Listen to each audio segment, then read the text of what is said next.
الحمد لله نحمده ونستعينه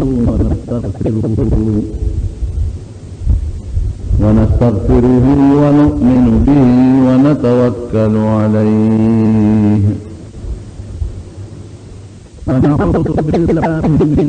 شرور أنفسنا ومن سيئات أعمالنا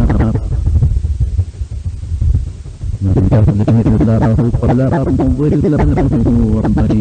يضلل فلا هادي له ونشهد أن لا إله إلا الله وحده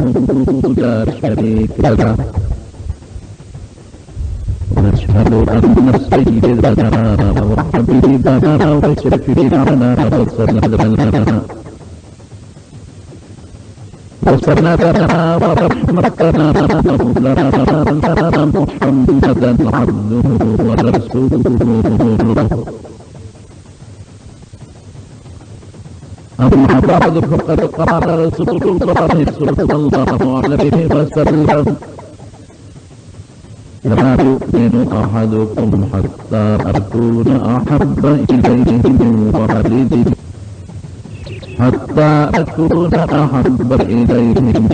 والده وولده والناس أجمعين.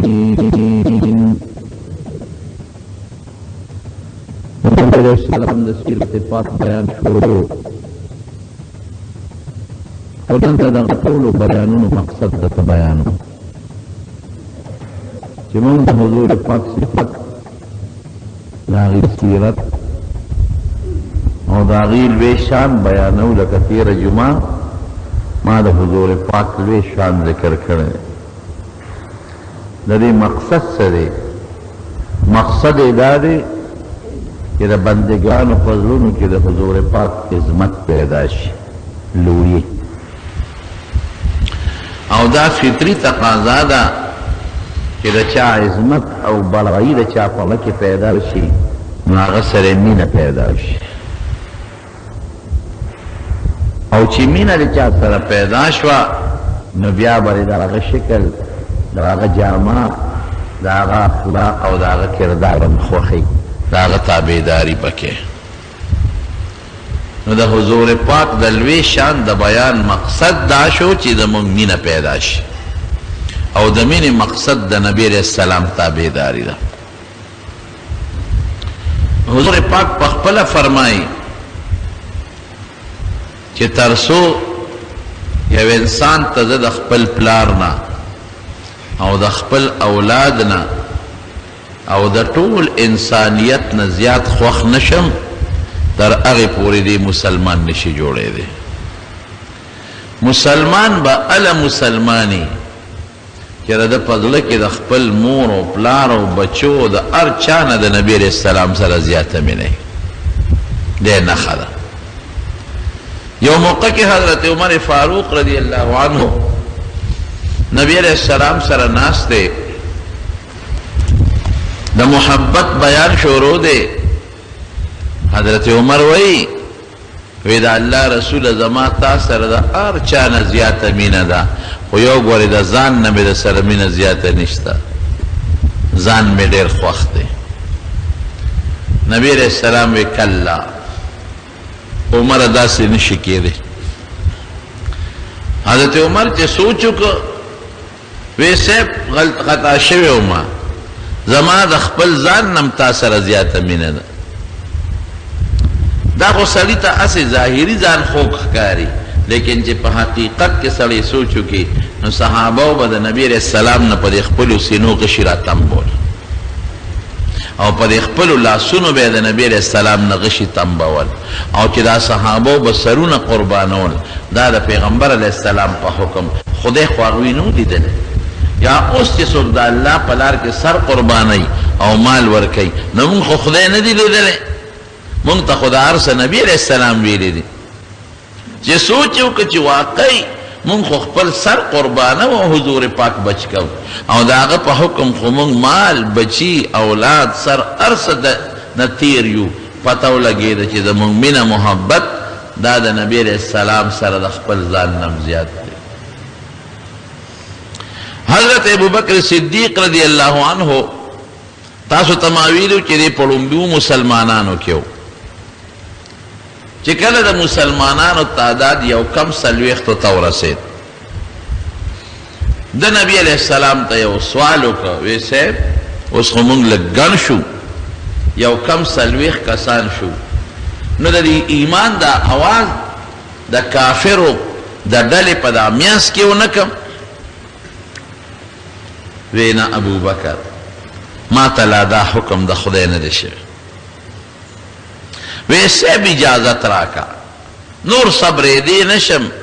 او ټینګېدی نشم او زړه مې غواړي چې د بیت الله د خوا کې د توحید د اعلان وکړم د الله د یووالي چې دې کلک شو نو حضور پاک ورسره په خپله سره د ملګرو لاړ نو د بیت الله په خوا کې لومبۍ خطبه د توحید ده ووی دا د اسلام لومبۍ خطبه ده چې د الله په یووالي مشتمله ده چې خدای یو دی د دې خبرې ګوی کوم چې الله یو دی او شریک نه لري او نبی کریم صلی الله علیه وسلم دا الله رسول دی دا غروز بچی په دې ورځ حضرت حمزه رضی الله عنه مسلمان شوی او د دې ورځې نه درې ورځې پس حضرت عمر فاروق رضی الله عنه مسلمان شوی خو چې ابوبکر دا لومبۍ خطبه ووی او د الله د یووالي او د پیغمبر علیه السلام د پیغمبرۍ او د رسالت ګوی یې ورکړه نو کافر پرې راغونډ شو ویې واو دومره یې وو چې د مخ نه او د پوزې د هډوکې مات کوله او د وجود نه دا وینې بیګي بېهوشه پرېوت صحابه خواره واره شو د حضرت ابوبکر چې کوم قومو بنو تیب خبر شو هغوی تورې په لاس رالل ودرېدل عربو کې قومیت ډېر سخت شی دی د قومي په سر باندې قوم پوره ودرېږي وی زمونږ د قوم سړی تاسو ولې والی دی دا چا خپل دین دی او خپل مذهب دی او خپل اسلام دی دا م ولې والی دی د دې به مونږ بدل اخلو پرېږدو او عتبه په دې کې پیش پیش و ډېر حرامیتوب پکې عتبه کړی وی که دې مړ شو ابوبکر مونږ به د عتبه نه ردی بدل اخلو د مکې لوی سردار دې بېهوشه یوړو کور ته لګیا دی اوبه پې اړوي خوله کې دارو ورړوي دې بېهوشه دی او خلک ته ګیر چاپېره تو دی او قوم قبیله ډېره زیاته غصه ده چې دې مازدیګر ماښام ټوله ورځ به بېهوشۍ کې تېره کړه او په هوش کې راغی نو خلک راغونډ شو چې الې مبارک شی مبارکۍ او بل له ورکړئ چې ابوبکر خو په هوش کې راغی نو لومبې تپوس د نبي علیه السلام کوي وی د پیغمبر علیه السلام څه حال دی کوم خلک چې ته ګیر چاپېره د قوم خلک دی هغوی ملامته کو مړه مونږ سار نه ماښامه پورې ستا نه ګیر چاپېره تو یو حکیمان هم دله راوستل اوبه در باندې اڼو او د دې پیغمبر د مخه خو د دونه والو خوړل قوم خو کافرو او مونږ ستا په مخ تورې راواغېسته چې ستا بدل باخلو نو بیا چې د سترګې وغړولې نو د هغه پیغمبر نو مخلې بل کار دی نشته نو خلک ترې خواره شو مور وله راله نرم خوراک الوی وله پخه کړه نرم خوراک وی ها بچې ټوله ورځ د تند او نار او بېهوشۍ کې تېره کړه دا اوبه دي او دا الوا مې دله پخ کړی ده وخوره وی مورې د نبي علیه السلام حال راته ووایه وی زه ترې څه خبرې ما ته څه پته لګي وی قسم ده چې تر څو د حضور پاک د حال نه نیم خبر که د اوبو له مې خوله یوړه او د الوا مې خولې ته رانږدې کړه ما ته د خپل محبوب پیغمبر حال ووایه چې نبي علیه السلام په څه حال کې مونږ څه خبر یو مور ته به ام الخیر وی وی مونږ څه خبر یو وی ښه داسې وکې د حضرت عمر خور د ام جمیل وی د هغې نه تپوس وکې برتالو مور بیا مورې غریبه بچې ټوله ورځ په بېهوشۍ کې وینې ته بیږي پوزه ماته ده د مخ نه وینې بیږي خوراک اوبه نسکي لاړه مورې د حضرت عمر خور کره ام جمیل کره ام جمیل وی تا ته پته ده چې زما زوی نن ډېر والی شوی دی زخمي دی چور چور وینې ته بیږي او هغه وایي چې ام جمیل نه تپوس وکړئ چې د محمد صلی الله علیه وسلم څه حال دی. ام جمیل غریبه خو یریده، پټه مسلمانه وه. هغې وی کم محمد زه خو یې نه پېژنم، کم ابوبکر ما ته خو ستا زوی نه دی معلوم ابوبکر، بل څوک به یې درته ښولي. وی نه هم ته یې راته ښول. نه نه وایي زه ابوبکر نه پېژنم او نه ما ته دا بل سړی معلوم. یاره وایي چې تا دونه فریاد وکړه چې بچې مې زخمي دی، ورېږه زه در سره ځمه، خیر دی ستا دا زوی به لږ ووینم. ام جمیل ورسره راغله، خو چې راغله حضرت ابوبکر ته یې وکتل دا خو مسلمانه وه پټه. ابوبکر یو بل خو یې پېژندل، نو ورته په چغو چغو په ژړا شوه او کافرو ته خیرې شروع کړې، دې خدای هلاک کړي، دومره ظلم یې در سره کړی دی. ابوبکر ورته ویل ام جمیل جاړه ما ته د حضور پاک حال وایي چې نبي علیه السلام په څه حال کې. وی دا مور دې ولاړه ده که نه؟ وی خیر دی مور نه مې مه یارېږه الوایا. وی ښه نبي علیه السلام روغ دی ټیک دی او پیغمبر علیه السلام د دار ارقم کې دی، د ارقم په کور کې دی. مور ورته وی زه بچې اوس خو لږې اوبوس که نوړی ډوډۍ خو وخوره که نه، د حلوا خو وخوره که نه. وی مورې تر څو چې مې حضور پاک نه لیدلې قسم دې کوم دا اوبه م دې خولې له یو څه. نو دا په لاره کې دی خو بیا دشمنان دې څوک دې ګیر نه کړي. نو صبر وکړه چې کله شپه لږه تیاره شوه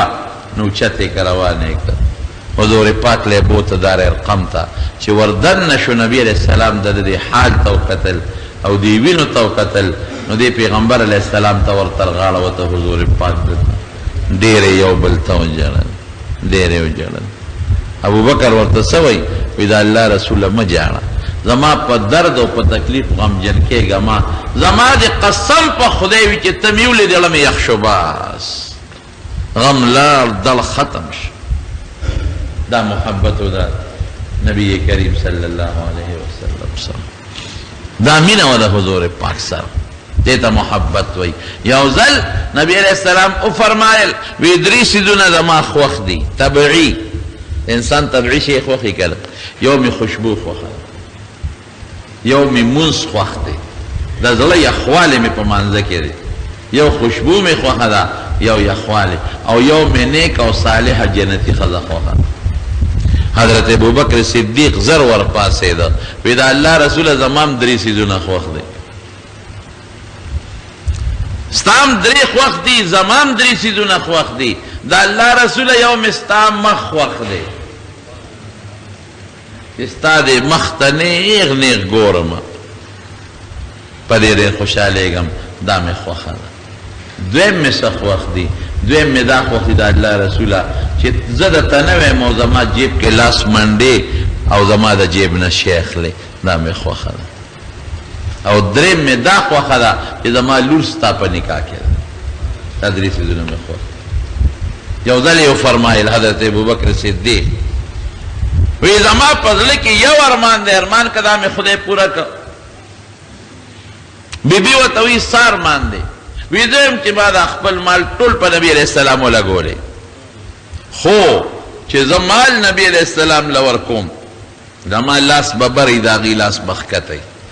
چې څوک چاله شی ورکوي د ورکوونکي لاس اوچتی او د اخیستونکي لاس ښکتی. نو که زه شی ورکوم زما لاس به بری او د نبی علیه السلام لاس ښکته دی، نو دا د پیغمبر علیه السلام شان سره مناسبه نه ده، بیادبي ده. افسوس چې زما جیب حضور پاک داسې وګڼي لکه خپل جیب، او چې کله څه ته ضرورت شي چې ما نه تپوس ونه کړي او زما د جیب نه سره وباسي ویې لګوي. دې ته محبت او مینه. نبی کریم صلی الله علیه وسلم چې کله وفات شو په صحابو لوی هیبت راغی. حضرت انس وی داسې حالت پیښ شو لکه چې غر زمونږ په سر را پروتي. مسجد نبوي د جلا نه چغې دي او د مدینې داسې کوڅه نشته چې ماشومان او ښځې او واړه او لوی پکې په شور نه دي، په چغو نه دي. دې ته حالت ورسېد چې حضرت عمر دماغ ودانګل، بلکل یې دماغ کار نه کوه. توره لاس کې واغېسته او راغې په منبر د نبي علیه السلام کېناسته او اعلان یې وکړ، وی منافقان وایي چې نبي علیه السلام وفات شوی دی. دا منافقان پراپیګنډې کوي وی که د چا نه مې واورېدل چې نبي علیه السلام وفات دی په دې توره به دې سر واخ خو نه وفات کېږي خو تللی دی دا الله راز لا لکه څنګه چې موسی علیه السلام کوه طور ته الله د راز دپاره تللی دغه رنګې نبي علیه السلام هم د الله د راز دپاره تللی دی واپس به راځي او چې کوم منافقان وی چې نبی علیہ السلام وفات تے زما پا دی تورا بداغی دا سرونه وی گورا بالکل دماغو کار پریخه دی حضرت علی رضی اللہ عنہ بیہوش اپرو بیہوش حضرت عثمان رضی اللہ عنہ گونگے دے خلینا خبر نخیص بالکل چاڑا دے کئی لگا چاڑا گانو پشان حضرت ابوبکر صدیق رضی اللہ عنہ دا کلینا بارو دا پیغمبر علیہ السلام پہ اجازت تلیو راغی هغه له خدای استقامت ورکړ څنګه چې راغی تپوس یې وکړو نبي علیه السلام څنګه دی څه حالت دی صحابه وی صاحب موږ نشو ویلی عمر نه یریږو وی نه الله ته ووایه وی صاحب عمر وایي که چا وایي چې نبي علیه السلام وفات دی نو په توره تې سر وه خلک یریدل بس نیغ د خلقو په دا منځ کې ورننوت او د پیغمبر علیه السلام کوټې مبارکې ته ورغی کوم کې چې حضور پاک مبارک موجودو دا حضرت عائشی دا دا لور کورو چه ورغی حضور پاکی وکتا پویشو پا نبی علیہ السلام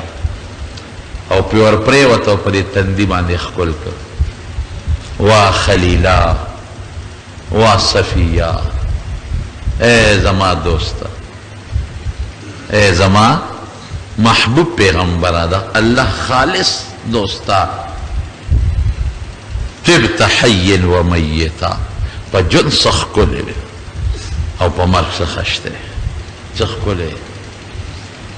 پا جن سخشتے پا مرگ سخشتے او نبی علیہ السلام پا دی تندی باندې خکل کا او فوراً روتا او مہر نبوت ولو کتا اغا مہر نبوت چی دا دوال اولو پا مینس کی وغا نو بیا واپس روت او چې واپس څنګه روت حضرت عمر ته منبر نه کوز شه وینه کوزیږي نو فورا اخو درې خلک وته راغون شو او دا آیت وی وما محمد الا رسول قد خلت من قبله الرسل نبی علیہ السلام د خدای رسول دی داغه نه مخکې ډېر پیغمبران تیر شوي دي افئن مات او قتل انقلبتم على اعقابکم کدی وفات شو یا شهید شو دا قرآن آیت تے نو تاسو واپس اسلام با پریده کفر تا واپس ہے ومن ينقلب على عاقبه فلن يضر الله شيئا وسيجزي الله الشاكرين بس خلق پویش نبی علیہ السلام وفات شو یو غوغا جوڑ شو یو غوبل جوڑ شو دومره غوغا غوبل خلقو کے جوڑ شو چې دا چا پپلار او مرد دا غوغا نه کړي دا محبت پا جنگ احد کے دا احد پا جنگ کے حضرت سعد بن ابی وقاص رضی اللہ عنہ سخت شیشنا کو لندہ بے راخکا و اگر لندہ پا شیش برابر لگے دا نو نبی علیہ السلام خواہ کے وصل ولارو نو چی دا بغشی وشتا نو پیغمبر علیہ السلام دا سے ورطا کتا لی اور تسوی پیدا اللہ رسولہ زما شاعتا ادرے گا دو چی غشی اولم نو دشمن ماولی نو اسینتا پیونے لگی نحری دون نحرک زما سیرستانا مخ کی کہ پتا غشی رازی نو زما سینہ بپی لگی وجیتا بچ دا آغا محبت و مین ہوا نو نبی علیہ السلام مبارک دا آغا مین جواب پسنگ انداز ورکا کہ دا بکل غشی وشتا نو پیغمبر علیہ السلام بولا آواز ورکا ارمی یا سعدو فداک ابی و امی اے سعد اولا زما مورو پلارتانا قربان پیغمبر علیہ السلام متوی دا دمین انجام دی دا سے معاشرہ پیغمبر علیہ السلام جوڑا صحابت دا سے قربان دل دا غی مثال نشتا یو دل حجامتو کپا اخکر کی بھی نو باسی دا اخکر بھی نے استلدا حضرت عبداللہ ابن زبیر لے اخکر ورکا وی ورشه دا چې تا خوا پټه کړه. عبدالله ابن زبیر چې بار ووته هغه ښکرې خوله کې ورواړه هغه وینې وڅکله. چې واپس راغی نبي علیه السلام ته تپوس وکړو وی عبدالله هغه وینه دې پټه کړه چېرته؟ وی اوس صاحب. وی کوم ځای دې پټه کړه؟ نو خېټې ته یې ګوته ونیوله.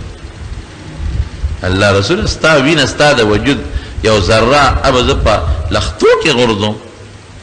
ابه زه ډنډ ته غورځوم، دلته مې پټه کړه. نبي علیه السلام دا ورته ونه وي چې دا دې ولې کول؟ پسې وفرمایل وی هغه وجود چې زما وینه پکې شاملې د جهنم اور پې حرام.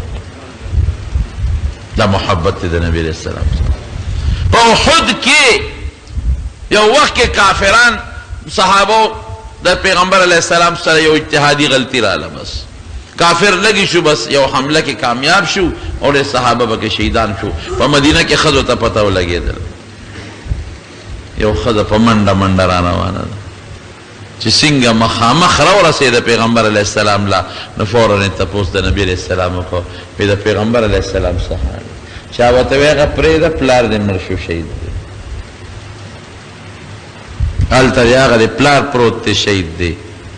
وی ما پلار مې پرېږدی نبي علیه السلام راته ښایه. حضور پاک کوم ځای کې دی چې رامخکې چا ورته خاوند دې شهید شو هغه دې پروت دی. وی خاون پرېږده نبي علیه السلام ښایه چې رامخکې چې ورور دې شهید دی هغه دې پروت دی. ورور پرېږدی پیغمبر علیه السلام وښایه ما بال النبي صلی الله علیه وسلم. وی زوی دې شهید دی هغه دې پروت دی. پلار شهید، خاون شهید، رور شهید او زوی شهید. وی دا پرېږدی ما ته پیغمبر علیه السلام وښایه. لکه دا یو پراپیګنډه شوی و چې نبي علیه السلام شهید شوی دی. شیطان یو چغه والی و، وی ما ته خپل ښکلی پیغمبر وښایه. چې نبی علیه السلام له سنګ راغی او پیغمبر علیه السلام ته مخامخ ودرېدله. وی د الله رسوله چې ته مې ولیدې غمونه خطه، خاون شهید، رور شهید، زوی پلار، څلور جنازې چې ته مې ولیدې ټول غمونه شاته شو، هېڅ پروا نشته. دا هغه مینه محبت. حضرت زید ابن حارثه رضی الله عنه ماشوم چا تختولی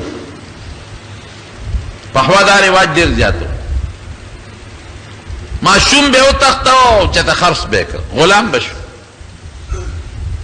د یو مالدارې کورنۍ سره تعلق و، خشتا لک و ښکلې خوبصورته، پیسې به یې ډېرې کولې. چا د مور پلار نه وتختو، خرڅ یې کړ، هغه په بل چا خرڅ کړ، هغه په بل خرڅ کړ، هغه په بل خرڅ کړ، حتی کې حکیم ابن حزام واغېسته او د نبی علیه السلام مبارک چې کومه مشره بیبي د حضرت خدیجه رضی الله تعالی عنها هغې ته وبخ. د پیغمبر علیه السلام غېږې له راغی، مور به یې ژړل، پلار به یې ژړل چې نور به راوخت یاره چې زما په بچي به دا نور لګي او که به نه لګي، چې باران به شو یاره چې زما بچي به دې وخت کې د دې باران لاندې وي او که به نه، که زلزل به شو یاره چې زما بچی باندې به دا طوفان او زل وي او که به نه. یاره افسوس چې زما بچی به چېرته د غرر غړېدلي مړ به که په نرمه ځمکې به کې به مړي او که دریاب کې به مړي. او پلار به هم دا چغې والې او مورم، او مور به یې بار لاړه او د سر ویښته به یې ایستل او پلار به هم ژړل. د دې د علاقې نه څه خلک حج له راغلي وو. دا زید ابن حارثه ولیدل، شکمن شو پې، تپوس یې ترې وکړ هلکه ستا څه نوم دی؟ وی زما زید. وی ته د حارثه زوی خو نه؟ وی یم. او تا پسې خو مور او پلار په جړا قتل شو، په باد و باران کې در پسې په بیابانونو ګرځي. ته چا سره دلته؟ نو د نبي علیه السلام نوم یې واخېست، هغه سره غلام یم. دا قافله چې واپس لاړه پلار ته یې ولاړ مبارک شه، تاسو هغه زوی مونږ پیدا کړ. کوم ځای دی؟ په مکه کې د فلانکي سړي سره. پلار یې ډېر مال را واغېسته، ترې شو پلار یې شو او بلا مال او دولت یې را واغېسته چې دا به مونږ لاړ شو او دا دې به په بیه والو او خپل کور ته به یې راول. چې رالل د پیغمبر علیه السلام تپوس یې چا ورته خو حضور پاک ته چې راغی نبي علیه السلام سره کېناستل. د الله رسوله نبي علیه السلام ته راول صفتونه شروع کړل. تاسو بنو هاشم ډېر ښه خلک یې، ستای که عبدالمطلب ډیر ښه سړی و او ډیر خدمت یې دا جانو کو او تاسو ډیر ښه خلک یې په صفتونو سر شو نبی علیہ السلام ورته مقصد هم څه دی ورونو څه چل دی زما صفتونه کوي بې صاحب زمونږ یو بچی دی اچا مونږ نه تختولی دی او تا سره دی او زید یې نوم دی مونږ هغه پسې راغلي او مور یې ورپسې جاړي او چغې وایي او زمونږ ډېر خوښ بچی دی څومره پیسې چې ته غواړې مونږ درکوو خو مونږ له دا خپل بچی راکړه حضور پاک ورته وفرمایل بس دغه مقصد دی وی وی دا خو اسانه خبره ده پیسې جیب کې واچوي زه به سره غواړم که تاسو سره ته بې پیسو ستاسو دی بوځئ خو ګورئ که د سره ته نه نو په زور به نه بوځئ مونږ بنو هاشم هغه قوم یو چې زمونږ نه څوک ځي نه نو په زور یې نه شړو که په دې را سره فیصله کوئ نو ټیک ده که ته بې پیسو ستاسو که نه ته په زور به نه بوځئ په جړه به نه بوځئ بس هغې یو بل ته وکتل خوشحاله شو ځکه چې زمونږ بچی دی مونږ وویني مونږ سره به څنګه نه ځي وی صاحب ټیک شو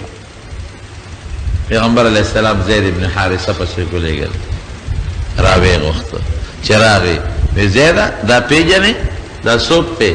وی او د الله رسوله دا مې بابا دی وی دا بل څوک دی وی دا مې کاکا دی تره مې دی وی دی تا پسې راغلي او تا به تل که ته دوی سره تل غواړئ زما د طرف نه مفتو کې تا ته اجازت دی ځه وی نه د الله رسوله زه خو نه ځم پلار ورته وی تره ورته وی زیده د غلامۍ جون خوښې جیداد دی دی هلته ځمکه دی ده زمونږ خپل مریان غلامان دي غلامي خوښې او آزاد جون نه خوښې مور در پسې جاړي دا ټول حالات یې ورته وی حضرت زید څه وی وی کاکا بابا مالا خدای د محمد مصطفی صلی الله علیه وسلم پشان پلار را کړی زه په بل پلار څه او مالا خدیجه رضی الله تعالی عنها غوندې مور خدای را کړی زه په بله مور څه او مالا د بیبي فاطمې پشان خور خدای را کړی زه په بله خور څه خوشحاله دلته ډېر زیات خوشحاله زما آزاد جون نه دی خوښ زما خپل وطن نه دی خوښ د پیغمبر دا غېږه مې خوښه د بیبي خدیجې دا غېږه مې خوښه و هغه وخت کې ترې وایي وایي مونږ هغه وخت کې وایي چې زیات قمقل دی غلامي خوښه کړه و ذات جون دی خوښ نه کړه دی هوښیار نه دی دی قمقل دی وایي قسم دی چې وروسته بیا مونږ پوه شو وایي مونږ وایي چې زمونږ په ټول قوم کې د زید نه عقلمند انسان بل نشته غلامي نه د محمد رسول الله مینه یې خوښه کړه خو چې ده دا ووایي چې زما پیغمبر علیہ السلام پلار دی بیبي خدیجه مې مور ده بیبي فاطمه مې خور ده نو نبی علیہ السلام اعلان وکړ وی ای خلقه زما دا اعلان واورئ نن نه پس زید زما زوی دی غلام نه دی آزاد زما زوی دی او دا به نه وایي چې زید د حارثه زوی دا به وایي چې زید د محمد زوی صلی الله علیه وسلم زید ابن محمد هغه زمانه کې دا جایز و اوس دا منع دی دا جائز بس ټول قرآن ولټوه اول نه آخره پورې ټول قرآن د یو صحابي نوم پکې نشته بې د زید ابن حارثه فلما قضا زید منها وطرا زوجناکها ضرب د ده نوم دی د بل چا نوم په نشته د یو صحابي نوم نشته په ښه طریقه د ده نوم الله په قرآن شریف کې اخیستی دی او ده سره چې کومه مینه وه الله یو ځل دی یو جهاد له لېږلی نبی کریم صلی الله علیه وسلم له خوب نه ورته کله به دنه ته کله به بار ته کله دنه کله بار به ته بیبي عایشه صدیقه ورته د الله رسوله خوب نه درځي چل څه شوی دی وی یا الله هغې پورې ما مه وجنې تر څو چې ما زید نه لیدلی خدایا هغې پورې ما مه وجنه تر څو چې ما زید نه لیدلی خدایا هغې پورې مې مه وجنه چې تر څو ما زید نه لیدلی نو چې دی راغې د هغه لښکر نه تاسو یقین وکئ بیبي عایشه صدیقه وایي چې د نبي علیه السلام لنګ والی او په دې اوږو یې څادر و وی څادر ترې پرېوته دا اولی ښکاره شو او چې د زید کشې واورېد نو ورپاسېد ورمنډه یې کړې او یې راوینیم او ځان ته یې راته راغله بس ځان سره کېنو ای بچې اوس به ماله خوب را چې ته مې ولیدې اوس کمرم نو خیر دی خو چې ته مې ولیدې دا د هغه د مینې صله وه د مارونو محبت د حضور پاک د ایمان نښه ده بس لا یؤمن احدکم حتی اکون احب الیه من والده وولده والناس اجمعین یو صحابي راغی پیغمبر علیه السلام ته کېناسته وی دا الله رسوله بیګا مې ټوله شپه جړلې ولې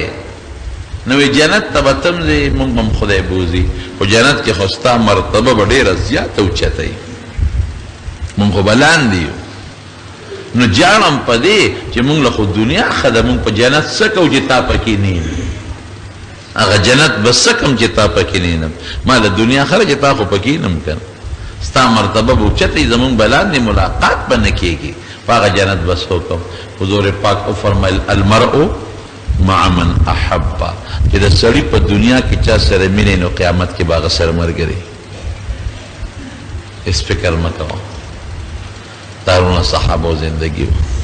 دا د صحابو د حضور پاک سره محبت و مینه و حضرت بلال رضی الله عنه چې کله نبی علیہ السلام وفات شو لاړ شام چا ورته وی د پیغمبر کلی دې پرېښوده وی باس نور د مدینې منورې ژوند خوند نه راکوي ما چې به بانګ کله وی نو ما به په یو سترګه قبلې ته کتل او په بله سترګه به مې د خپل محبوب پیغمبر مخ مبارک ته کتل اوس به د بلال دغه بانګ څه خوند دي چې زه بانګ ویم او د پیغمبر علیه السلام مسلمه ته مخامخ خالي ښکاري او چې کله به جوش کې دی راغی که نه خدای وله ښکلی اواز ورکړی و چې پیغمبر علیه السلام یې صفت کوي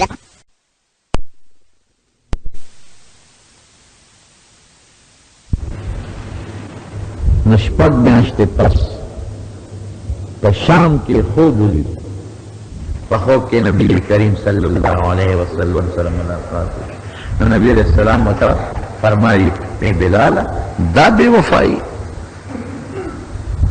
دومره بې وفا وختې چې زه لاړم نو ته لاړې مدینه دې پرېښوده دا بې وفایي خو مې ستا نه ده چې خوب نه پاسې بیبي ته یې ویله ما ته خپل ښکلي پیغمبر ګیله وکړه نبی علیہ السلام ګیله وکړه هله شا به چې مدینې ته ځو فوراً یې سامان برابر کړ مدینې شریفې ته چې هغه د نبی علیہ السلام د قبر د روضې مبارکې ملاقات دی د مدینې خلک خبر شو چې خلک خبر شو بلال راغلی دی یو ورځ یې اذان کوه بله ورځ یې بلاله بانګ ووایه بانګ لا نیم راغلی وجنې مې ما خلک منتونه ورته کوي دې بانګ د وجې نه خو زه شام ته لاړم دمشق ته لاړم بانګ نه وی ما چې به کله بانګ وی نو یو سترګه باندې قبلې ته په بله سترګه به مې د محمد مصطفی صلی الله علیه وسلم نورانی مخ مبارک ته کتل هغه خالی مسلې ته به زه ګورم بانګ بی بی فاطمه ورته حضرت حسن و حسین راولېږل اماشومان بچي رالل هغوی ورته څه وایي وی بلاله مور رالېږلي دو مونږ ته زمونږ د خپل بابا د وخت بانګ ووایه د خپل بابا د وخت بانګ ووایه نو چبوترې ته وخت نو بانګ یې شروع کړ چې الله اکبر اواز یې وکړ او بانګ یې شروع وکړ نو د مدینې ښځې راووتې په دیوالونو درېدې د مدینې ماشومانو نه لارې ډکې شوې ځکه هغه منظر ورته رامخکې شو چې کوم د حضور پاک د زمانې منظر و وخت را یاد شو ټول واړه راووتل زنانه راووتلې زنانه کوټو ته وختې په دیوالونو راوختې اوهو دا خو د حضور پاک زمانه بیا را یاده شوه اشهد ان لا اله الا الله او چې وی اشهد ان محمد رسول الله نو را پریوت بې هوشه څوک وی دقل ته سام وته د بعضې حضرات او څوک یې نه بیا په هوش کې راغلی دی شام ته تللی دی واپس اشهد ان محمد رسول الله دا نوم سره پریوتو یو ماشوم مور سره یو ماشوم او د مدینه په کوڅه کې د بلال بانګ اوري هغه ماشوم مور ته وی بیبي وی بلال کاکا جی خو مې راغی وی نبی علیہ السلام به کله راځي زما ترعم بلال کاکا جی خو راغی شپږ میاشتې پس راغی حضور پاک به کله راځي هغې دا خیال دواړه په سفر تللي دي دې ته راغی به ورپسې راځي د ماشومانو دومره محمد یو غزا له رسول الله مبارک روانو یو ښځې سره یو ماشوم په اورنۍ کې تړلی ماشوم دا ښځه راله مسجد نبوي ته او پیغمبر علیه السلام ته ودرېده پرې ژړل دا الله رسوله ته روانې جهاد له ما بېګا ټوله شپه ژړلې دي ما وی نبی علیه السلام به جهاد له ځي او د کافرو په منځ کې به او د کافرې تورې به ته ګیر چاپېره تو وي او زما د کور به دومره څوک نه چې د پیغمبر علیه السلام دفاع وکړي ملګرتیا وکړي ځکه د الله رسول د پلانکي سړي لوری ما د پلانکي لوری نبی هم وپېژنده زما پلار تا سره پلانکي غزا کې شهید شوی زما خاوند تا سره پلانکي غزا کې شهید شوی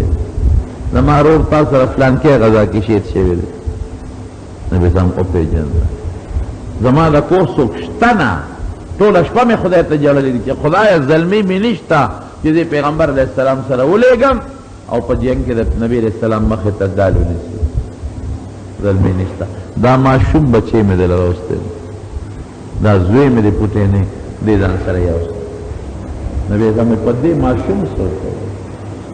دا بچی دې سره سوکم وی دې ځان سره بوځ یو صحابي له ورکړه که په تا چا د تورې غوزار کو یا د غشي نو زما دا بچی ورته مخکې نیسه دنه د ډال کار واله دې دې مړ شي خیر دی خو چې ته بچ شي رښتیا ووایه شته دی زمونږ داسې نشته زمونږ د حضور پاک شکل نه دی خوښ د انګریزم خوښ د نبي علیه السلام جامه هم نه ده خوښه د انګریزم خوښه ده د حضور پاک اخلاق هم نه دي خوښ د انګریزانو هم خوښ د نبی علیه السلام اعمال هم نه دي خوښ د انګریزانو هم خوښ دا زموږ څنګه مینه ده او دا خو دنیا به تیره شي د قیامت پر ورځ به ملاقات کېږي د نبی علیه السلام سره هلته به ودرېږو چې مختورن ورته نه کړي خدای دې مختورن نه کړي یو صحابي دی حضرت سعد اسود باندې مشهور دی سعد ډېر نومونه دي ته به سعد اسود وي تور سعد د رنګ نه تور په دې مخ باندې خاپون دا پوزه یې غټه وه اوس هم دا حبشو دا خلک که تاسو ولیدل نو دا د شکل نه لږ بدرنګ دي په دې حج په دې سعودي کې ډېر زیات دي پوزه غټه وه مخ باندې دانې وې مخ یې تور و شونډې غټې وې ډېر غریب هم د پیزار دره کې نو یو لنګ به یې والې د پرتوګ په دې لنګ کمیس نو یو ورځ لاغې حضور پاک ته مخامخ کړې وي د الله رسوله وی ما به خدای ځان ته پرېږدي ما به جنت ځان ته پرېږدي ما به د جنت حورې ځان ته پرېږدي نبی علیہ السلام صاحب خیر دی که زما تابعداري دې وکړه او د الله تابعداري دې وکړه نو جنت به دې هم پرېږدي ځان ته د جنت حورې به دې هم ځان ته پرېږدي او خدای به دې هم ځان ته نږدې کړي او که نه دې زما تابعداري وکړو نو د خدای نه د جنت قبلې نه د جنت حورې او نه به خدای قبول چل څه شوی دی وی د الله رسول دا شکل خو ما له خدای راکړ ما نه خلک نفرت ولې کوي ما سره څوک یو ځای ډوډۍ نه خوري ما سره په یو جام څوک اوبه نه څښي ما سره څوک ستړي مشي نه کوي نږدې کېږي راته څوک نه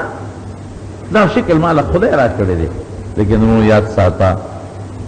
الله د چا شکل ته نه ګوري ان الله لا ينظر الى صورکم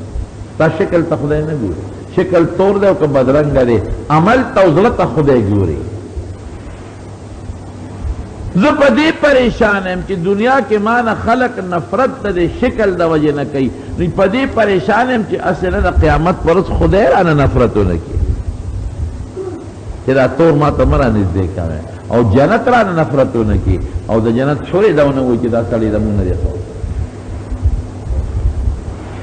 دلته خو ما نه د الله رسول خلق نفرت کوي، څوک لور خور هم نه راکوي. نکاح چې څوک غواړم خلق او برا سره نسکي ډوډۍ نو نکاح به ښځه به څوک سره کوي. حضور پاک ډېر هوښیار وی سعد واده ته دی لکه چې شوق کېږي، وی صاحب ډوډۍ او به څوک په شریکه را سره نه کوي، لور خور به سره کوي. وی الله به بندوبست وکړي. یو صحابي حضرت عمرو بن وهب رضی الله عنه د هغه لور پیغله وه او د نبي علیه السلام زمانه به داسې وه چې د ټولو نه آسان کار د پیغمبر علیه السلام په زمانه کې نکاح وه. اوس د ټولو نه ګران کار نکاح ده. هلک به بالغ شو، نبي اسلام ته به پلار زما زوی بالغ دی که چا لور وینو، او جینۍ چې به پیغله شوه هغه پلار به راغی نبي اسلام ته به الوې. حضور پاک به کتل یو جینۍ هلک له هلک د جینۍ بس زر به وادو که قصه به ختمه. د دې صحابي لور وه عمرو بن وهب رضی الله عنه پیغله وه. نو هغه نبی علیہ السلام ته الویلو چې زما لور پیغله ده. وی زه ورشه عمرو بن وهب یوه لورې ده، یوه خشته لورې ده، مالدار سړی دی. وی زه د هغه لور مې تاله درکړه. الوته وویل دی غریب راغی چې راورسېد هغه ته یې دروازه ووهله اوله راوویل وی تاسو عمرو بن وهب یې؟ وی یو. وی تا نبی علیہ السلام ته د خپلې لور الویلو؟ وی یو. وی زه یې رالېږلی ستا د رشتې دپاره. اوهو هغه چې ده ته وکتل پلی تیاره شو. وی لږ صبر وکړه زه ښځې سره صلاح کوم. کور ته لاړ بیبي ته یې وی ښځې زمونږ د هغه لور دپاره نبی علیہ السلام یو رشته رالېږلی ده، وی ډېره ښه ده. وی ته خو ورته لږ وګوره چې هغې د دیوال په چوندې کې یا دروازې چوندې کې وکتل. وی سړیه زمونږ لور د پیغمبر علیه السلام مبارک د خولې نه قربان، خو ده سره زمونږ لور ګزاره نه شي کولی. سبا به دوی هم خفئ، جګړې به زما لور به هم خفئ. نو ته مهرباني وکړه نبي علیه السلام ته ووایه دله بل څوک وګورې، زمونږ لور له بل څوک وګورې. عمرو بن وهب دې سعد اسود ته وایي سعد خفه کېږه ما، زمونږ لور یقین نه لري که تا سره ګزاره وکړي. ته لاړ شه او نبي علیه السلام تاله ووایه تاله دې بل څوک وګوري، زمونږ لور له بل څوک. دی غریبو ما قسې مات څټ را روان لورې را خبرې واورېدې. وی بیبی یا مورې څه چل دی؟ وی لورې دا ستا دپاره نبي علیه السلام یو سړی رشته رالېږلې ده خو موږ واپس کړو. ولې م واپس کړو؟ وی لورې که دې وکت نو جون ورسره نشي تېرولی. داسې پوزه ده، داسې غوږونه دي، په دې مخ یې دومره دانې دي، داسې شونډې دي او غریب دی، یو پلنګې دی د پرتوب په ځای د کمیس په ځای اسم نشته، نه ټوپی شته او نه سپلی شته. وی مورې رالېږلی چا دی؟ جینۍ ورته وی رالېږلی خو نبي علیه السلام دی. وی مورې ورشې راویې ای لورې جون ورسره ګران دی نشي تېرولی. وی ای مورې د کوم خاوند انتخاب چې ما لره محمد رسول الله کړی دی صلی الله علیه وسلم، ما ته د ډېرو ښکلو خاوندانو نه بهتر دی. دته مه ګورئ پیغمبر مبارک ته لورې مونږ خو ستا د وجې وې چې ته خوشحاله یې، مونږ خو لا خوشحاله یو. را واپس یې کوي دا قصه دې سمه ده. راغی نبي علیه السلام وی څنګه چلو شو؟ وی صاحب کار شو. وی مهر به ورکې. وی د الله رسوله مهر څه ته وایي؟ وی واده کې او مهر نه پېژنې، ښځې له به څه شی ورکې. وی دغه یو لنګ مې دی نو وی که دا لنګ په میند نیمې خو نه به ستا شي نه به د هغې شي، که تی غوندې د هغې څه شو که هغې له ورکې ستا څه شو؟ ودرېږه وی غم دله کوم. حضرت زبیر، حضرت عبدالرحمن ابن عوف او حضرت عثمان رضی الله عنهم دوی له ولېږه. وی ما ورته یاد کړه 200 درهم ترې راوړه. یو صحابي ناست وی ستا څو کوره دي صاحب؟ وی زما 2 کوره دي. وی یو دته وبخه یو مې بخه. وی دا کور دې مو شو او لاړ شه دا 600 درهم هم راوړه. لار دا غینه 200 درهم راول شپږ سوه چې راول نبی علیہ السلام چې دا غینه لږې راواغېستې او 200 درهم هغې وله پلو پورې وتړلی وایي زه دا یې د ښځې مهر شو او دا 400 د کور سامان پې والا ځان له جامې والا ښځې له جامې والا کټ کوزې والا منګې چې څه د هغه زمانې رواج و سودا والا او چې زه دله بیا نکاح وتړم نو واده دله وکړم دې غریب لار 200 درهم پې پلو پورې وتړل چې دا مې د ښځې مهر شو او په دې باقي بازار د مدینې ته لاړ چې سودا وکړم د واده چې دې سنګلار دی کې یو ډمامې والا ډمامه وایي منادي اواز کوي پخوا به زمونږ په دې کلو کې هم خلکو د مړو اعلان چې اعلانونه کول ډمامه به یې وایي ډمامه وایي او چغه کي خدای مبخه حضور پاک پلانکې علاقې ته جهاد دپاره روان شو که چا سره سامان جنگ خپلی نو د پیغمبر علیه السلام ملګرتیا دې وکړي ده چې د آواز واورېده خپه نیولی شو دوباره سړی آواز وکړو بس رارسته شو دکان نه راووته چې درې باره آواز وکړه چې نبی علیه السلام روان د جهاد د پلانکې علاقې ته چې چا سره خپل سامان د جنګي زیري ورسره بس دا هغه دکان نه راووته او لاړ میلې ته منډې ته ځان لی اس واغېسته پیغمبر علیه السلام به د تورو په منځ کې او زه به واده کوم ښځې سره به یم دا چته کېدی شي هسې یې واغېست په هغه پیسو توره یې واغېسته او یو روبند یې واغېست نقاب په هغې دا مخ ورته صرف سترګې ښکاري او اس دې پونده ورکړه او میدان ته ورسېد داسې وخت له ورسېد چې جهاد شروع بهادري زیاته وه نو داسې جنګ یې وکړه چې صحابه ورته حیران دي د دنیا کافر د لاسه خدای مردار کړه اوس څوک یې پېژني نه ځکه چې مخ یې پټ کړی دی صرف سترګې ښکاري ټول ګیره بره سر هر څه پټ دی صحابه یو نه تپوس کړي دا لږ څوک دی دا خو ډېر بهادر بلبل نه وایي یاره دا چې ته نو مسلم دی نوی مسلمان دی موږ نه پېژنو چا نه پېژنو پیغمبر علیہ السلام ته چاله وی وی صاحب یو نو مسلم راغلی نوی مسلمان دی خو داسې بهادر دی د دنیا کافرې مردار ته وی کوم دی وی هغه مخامخ اس باندې چې سور دی نو د دې وخت کې په یو کافر غزار کو دا لاس یې ښکاره و دا مټ یې ښکار څرګند شوی چې نبي اسلام وکتل او ولکه دا خوا تور لاس دی هغه دانو والا ننکو والا وی دا هغه سعد معلومي اظنه سعدا د جوړ هغه واده په ځای پرېښی دی او راغلی دی حضرت علي ته یې ویې ته ورشه معلومات وکړه تپوس وکړه وی سعد ما ورته یاد کړه حضرت علي صاحب ورمنډه کړې وی شاه سواره نبی علیہ السلام راولېږلم تپوس کړي ته سعد سر یې وخوځوه یو سعد راغې نبي هم ته هله وی صاحب همغه دی دا واده په هغه پیسو باندې دغه توره او دا څیزونه اخېستي دي او جنګ له راغلی دی په دې خبرو کې دي چې په ده یو کافر سره په پرځونه شو نو جنګ کې خو مړې کېږي یو کافر پې زورور شو تاس چې دی په توره و او داسې مضبوط یې و چې اس یې په دامیان نیم شو اس یې هلته پرېوته او دې زخمي شو د اس نه په مخې بل خوا پرېوته خو چې نبي علیه السلام ولیده نو پیغمبر علیه السلام ورمنډه کړې هر څه یې پرېښوده ورغې او دې په خاورو کې وینو کې لات پت پروت دی وینې دي او خاورې دي او په هغې کې پروت دی او پیغمبر علیه السلام روچت کړه او د خپلې سینې پورې ونیو دا پسې او پر خپل صادر مبارک ته وینه پاکوي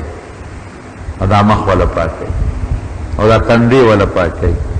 په خپلو جامو پیغمبر علیه السلام په خپلو جامو د مخ پاکوي د وینې پاکوي د مخ پاکوي شکل پاکوي او د په دغه وخت کې او د حضور پاک غیږ کې ځان سره دغه سکلک نیولی دی او د په دغه حالت کې نبی علیہ السلام ته دا مخ راواړو وی د الله رسول جنت به مې قبول کی ما به خدای ځان ته پرېږدي ما به د جنت حورې ځان ته پرېږدي قبول به مې کی نبی کریم صلی اللہ علیہ وسلم او فرمائل اے سعدہ زما دے پا اغا ذات قسمی کہ زما سادہ چا پلاس کے دا کہ زد قیامت پر استالا بگوئی کم جنت الفردوس تے زیدے جنت تبزے تب دا خودے تا نزدے او دا جنت حوری بتا قبلی زد لگوئی کم او دا خبر چے دو کرو نبی علیہ السلام اکلنو ساتے ہوا تھا دا حضور پاک غیق کے تسا ہوا تھا رضا دا مینی سیلہ دا چرت پا صحاباو کے دا سے صحابی زما دا مخا ندے تیر شوے چی دا نبی علیہ السلام پا غیق کے دا غا نسات چلی دا پیغمبر علیہ السلام دا خپلو بچو سا دا غا پا غیق کے ندا ہوتے دا دا سا دا حضور پاک غیق کے ہوتے رہا اور باندے دلمنو چی ما سر خسوک خبری نکئی زما پا جام سوک اوبنس کی زما پا جام سوک ڈوڈے نخوری اللہ و تدا خی چی بل نور سوک خودنا واقعی کرکا بکی نفرت بکی خو سابدنا دا حضور پاک پا غیق کے اوباسم تانا بروح دا نبی کریم صلی اللہ علیہ وسلم پا غیق کے اوباسم سابدنا دا اوباسم نبی علیہ السلام مبارک او جالل سترگونے اوخ کے اوبیدی او بیاو خندل او صحابو تیرا شدارور مچت کے بیاو خندل کہ دیتی اچت کو نرستو دا نبی علیہ السلام نا چاہتا پوسو کو ویسیب او دی جلالو بیادی او خندل دا خود خندان مقام نو او دی خندل ولی او دی جلال ولی وی جلاخو میں پدیو کچر داغا غریب آغا فریاد نمورے وی او میں خندل پدے کہ زما دعا خودے قبول اکڑا ما قسم خورا قسم خودے ما ترشتونے کا ویچے ما قسم خورا جتاب خود جنت الفردوس تا خودے رسی نوی ما دا جنت یو حور را تا خودے خورا اغیر سر زما دا حوض کوثر اوبدی پا جام کے او دل راز غلی وی سعد دل راز غلی نوی ما لحیا رالا نو محمد آغا حوری نبل طرف توانو او ام خندل خوشحال چمچی شکر دے خدایا پروردگار شکر دے چی زما قسم دی پورا کھو او دتری پا زنکدن کی حورا و خولا او زما دا حوصر ایک حوض کوثر و بدی ورد مینا دا نبی کریم صلی اللہ علیہ وسلم زمانو دا ایمان نخوا چاکی چی دا پیغمبر علیہ السلام میں قسم دا صحابہ دا حضور پاک مبارک ویخت زان سر محفوظ ساتلی ویخت مبارک دا رسول اللہ مبارک خوالی زان سر محفوظ ساتلی دا یو دل نبی علیہ السلام مبارک دا ام سلیم کرو دو دا حضرت انس مور دا ام سلیم التو دے غرمہ دا خوالی تے بیگی اچھے پویشوا اگه یو بوتل لا واقعی جو شیشا او نبی علیہ السلام دی خوالی مبارکی تیونی نبی علیہ السلام پر آویخ شو ام سلیم دا سری ویسیب دی شیشا کستا دا خوالا بندول غوانا ام سلیم پا دی بسکے ویسیب مریض دا علاج دا پارا بدا استعمالو او دا خوشبویاں دا پارا بدا استعمالو دکا دا نبی علیہ السلام دا خوالی مبارکی نبا خوشبو شلا انکار پیو نکا شیشے تیواغشت پتندی کو تکی خدا خولے و ترو بیم ایہاں داوانا حضرت ام سلیم وی چی خادی بوا ویما بدا سی احساس کیا خوالا راواغشت پزان بمی مگلا وی خضو بوی چی ام سلیم دا دمر بہترین خوشبو دی کم نینا پیدا کردی دا وی ما خو النوی ما بوی دا دا حضور پاک دا خولے مبارک خوشبو دا او چی کلب بخاری کے حدیث تے تی کلبا سوک مریض شده من پا خاندان کے ویما با غشیشه را خولی راواغشتا او اب نوبو کے خوانا اگا خولا چی شیشه سر جنگی دلی دا شیشه و بو کے میں کے خوادا او بابا میں مریض لور کے نخلے با مریض جوڑا زمارونو دا نبی علیہ السلام سر مینا دا ایمان نخلا بس تیکی دوی خبر نشتا کہ چا دا حضور پاک سر مینا سمرا زیادہ دا اغمر ایمان کامل دی او چې دا چا دا نبی علیہ السلام سر مینا کے کمی دی دی پوئی که دا ما ایمان نقصانی دی اس دا میری مقصد سر دی دا سیرت مقصد خو میرا در تبیان کا دا میری مقصد سر دی دا میری مقصد دا نبی کریم صلی اللہ علیہ وسلم تابع داری دا چی منگ دا رسول اللہ مبارک تابع داری دا او د پیغمبر علیہ السلام راوړل شوی دین په سچه قبول کو او د نبی علیہ السلام د دین دپاره خپل مال او خپل نفس قربان کو. دا صحابه کړي دي. ځان خو په چا تیری نه، هر سړي ته ځان خوښي. مال د چاله کېږي نه چې د جیب نه وباسي او بل لی ورکړي. بچې د چاله کېږي نه چې ځان نه لرې کړي او بل لی ورکړي. قسم په خدای چې صحابه کرامو خپل نفسونه د حضور پاک نه قربان کړي. ما درته وختي مثالونه درکړل. د حضرت سعد ابن ابي وقاص مثال مې درکړ. حضرت طلحه رضی الله عنه طلحة الخیر به ورته وي، په احد کې په دې لاس څوارلس زخمونه د هغه راغلي دي. په دې لاس به د نبي علیه السلام نه غشي تمبول. موږ نن څه کوو؟ ایسه ونه کړل.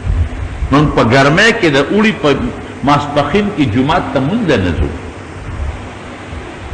د ماسخوتن جومات ته مونځ نه ځو، د سحر جومات ته منزله نه ځو. ځان او جهاد او قربانول دا خو ډېره لویه خبره.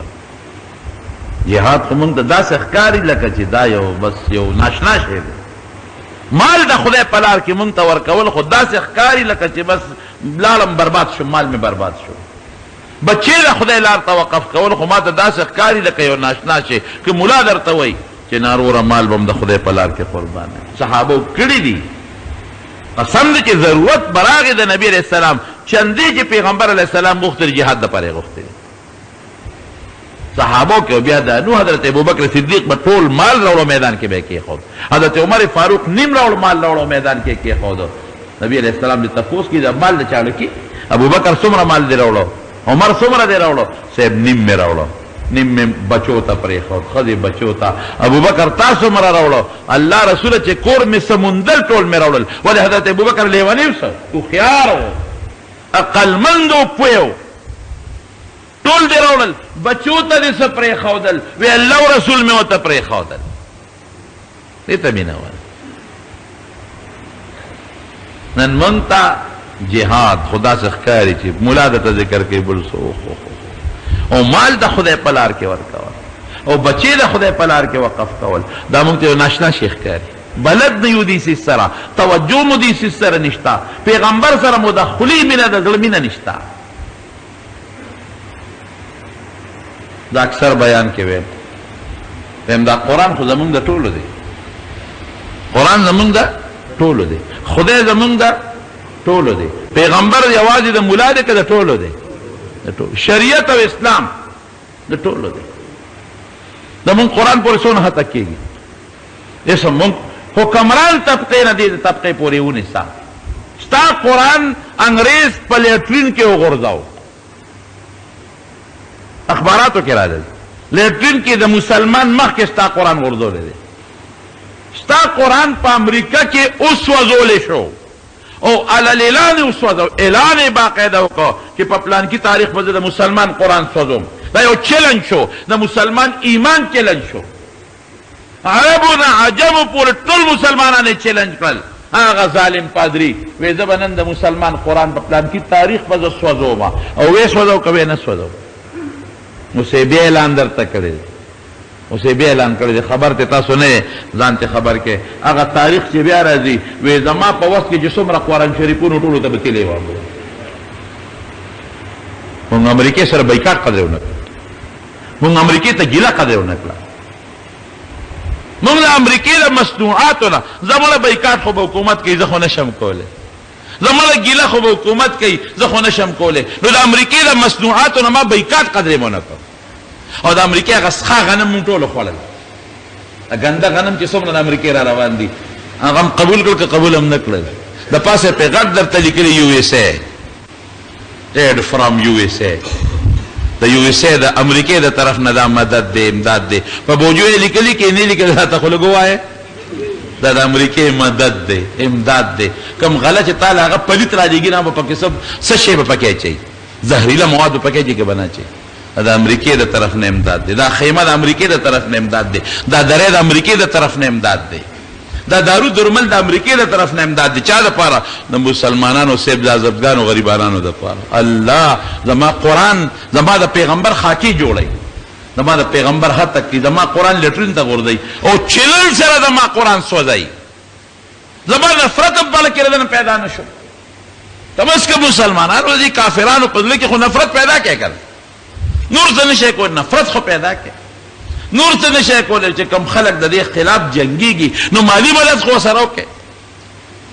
نور څه نشي کولای، خیره خو ته کولای شي کنه. او چې کوم قوم دې سره جنګيږي د مال نه تیر دي، دعا خو هغه ته کولای شي کنه.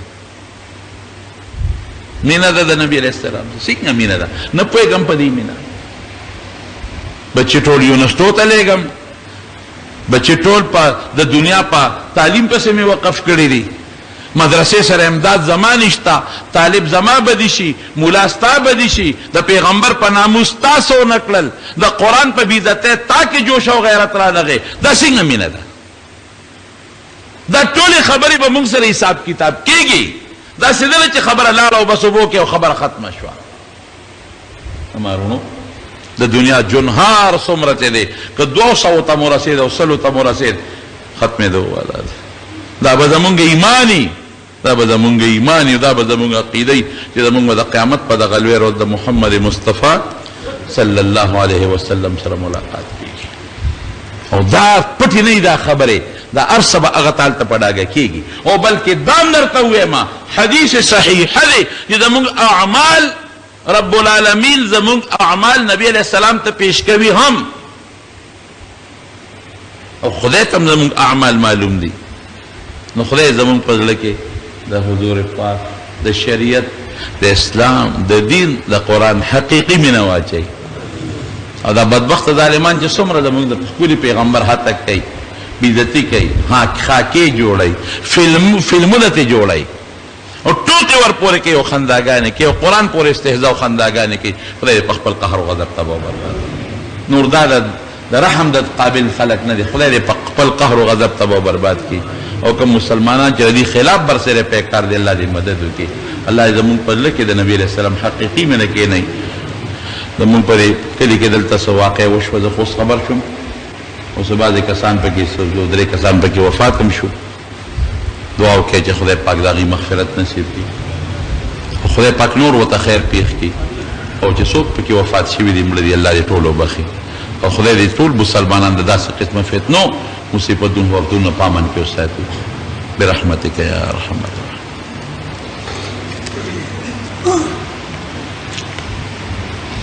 ماښام د اذان نه پس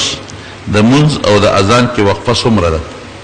نو د ماښام د بانک او د مانځه په منځ کې شامي کې شته. که څوک زر مونځ کوي نو فرق نشته، خو داسې د یو 3 تسبیحاتو یا د 4 تسبیحاتو په اندازه د مختصره غوندې وقفه وکړي. بانک پسې فوري د اقامت نه کوي، یو 3 ته 4 تسبیحاتو په اندازه د لږه وقفه وکړي چې دا بانک چا واورېد چې کم از کم جومات ته خو هغه حاضر شي کنه. شامي کې دا جزیه شته. یو سړی ګیرې پسې بد وی، ګیرې پسې بد ویل ډېر لوی ګناه ده. ګیره د پیغمبر سنت ده او نبی علیہ السلام د ګیرې ترغیب ورکړی دی. او چې کم د کافرو خلق راغلی دی او ګیره خریلې وه نو پیغمبر علیہ السلام د هغوی له مخ اړولی دی. نو ګیره خریل ځان له ګناه ده، ګناه ورته ووایه چې دا ګناه کوم، خو ګیرې پسې سپک ویل دا لویه ګناه ده. یو سړی موبایل کې غانې ساتي او جومات ته راځي، د دې متعلق خیر د جومات ته راتل خو خپل ثواب دی، مونځ خپل ثواب دی. او په موبایلو کې غانې اورېدل دا ډېره لویه ګناه ده، لوی جرم دی غانې اورېدل او غانې ځان سره ساتل. دی وی زما والد صاحب بیمار دی، الله دې وله صحت ورکړي، الله دې وله شفا ورکړي. څومره مریضان دي، خدای دې ټولو له شفا ورکړي.